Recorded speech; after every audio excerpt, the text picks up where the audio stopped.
Salut tout le monde et bienvenue dans cette nouvelle vidéo. Alors pour tous ceux qui me connaissent déjà, bon ben voilà, merci de me suivre. Et pour ceux qui ne me connaissent pas encore, je me présente, je m'appelle Yvan Chezo et ça fait maintenant 10 ans que je suis dans le métier de peintre en bâtiment et décorateur.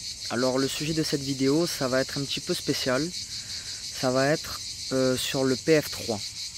Donc comment enduire au PF3, quand enduire au PF3, voilà, il y a beaucoup de questions qui ressortent et qui ont été posées, donc je tiens à y répondre. Le PF3, déjà, il faut savoir qu'à la base, ce n'est pas vraiment de l'enduit. À la base, c'est une colle pour carreaux de plâtre. Voilà, déjà. Donc, à la base, ce n'est pas un enduit.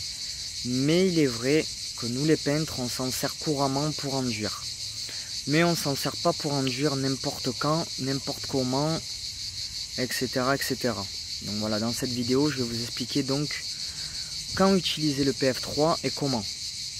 Alors déjà, tout d'abord, quand l'utiliser. Nous, les peintres, on utilise le PF3 quand il y a vraiment des trous à reboucher qui sont vraiment très importants, qui sont vraiment très profonds, très importants, assez gros. Voilà. Donc à ce moment-là, nous allons utiliser du PF3. Maintenant, pourquoi on l'utilise? Parce que tout simplement, le PF3 sèche très rapidement et tout simplement, il ne bouge plus. Voilà, il est vraiment, c'est quelque chose de très solide. Donc on va s'en servir pour les premières couches. En général, quand il y a des très gros trous, en moyenne, il y a besoin au moins de minimum 3 ou 4 couches d'enduit. Donc on va faire les deux premières au PF3. Pour vraiment en gros faire en sorte qu'il n'y ait plus du tout de trous, et ensuite on va faire la finition ensuite à l'enduit. Donc on va faire à la limite une passe de rouge et une passe de bleu. Mais voilà, le PF3 en fait on va l'utiliser surtout pour vraiment complètement faire disparaître un trou. Voilà, c'est le mot que je cherchais tout à l'heure. Donc voilà, c'est pour faire complètement disparaître le trou. Donc en général en 2 couches c'est réglé.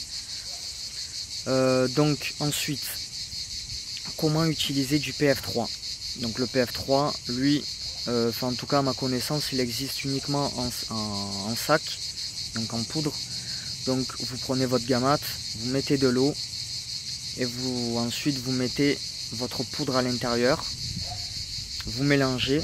Alors mélangez toujours petit à petit, hein, de manière à pas vous retrouver avec un gros tas de pierres d'un coup. Voilà. Sachez aussi que le PF3 tire plus vite que de l'enduit classique. Donc quand je dis qu'il tire plus vite, c'est-à-dire qu'il sèche plus vite. Donc c'est-à-dire que ne faites pas des gamates trop conséquentes si vous venez en faire, puisque vraiment il sèche très rapidement. Voilà, donc pour éviter de faire du gaspillage. Voilà, donc c'était une courte vidéo que je voulais faire sur le PF3. Parce que bon ben voilà, à la base, il faut savoir voilà, que ce n'est pas de l'enduit, c'est une colle pour carreaux de plâtre. Mais vous pouvez l'utiliser pour boucher des trous conséquents. Ne l'utilisez pas pour de la finition, puisqu'il est très compliqué à poncer également.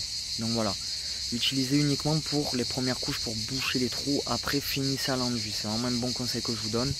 Et puis visuellement, vous aurez un plus joli rendu. Voilà, donc c'est à peu près tout pour cette vidéo. Elle commence à toucher à sa fin. Donc voilà, si vous voulez plus d'informations, n'hésitez pas à regarder la description en dessous. Et il y a un lien, c'est le lien de mon site, où vous pouvez avoir plus d'informations sur toute la peinture en général. Donc ça vaut le coup de regarder. Voilà, vous avez d'autres contenus offerts. Voilà, je vous dis à tout de suite. Ciao ciao.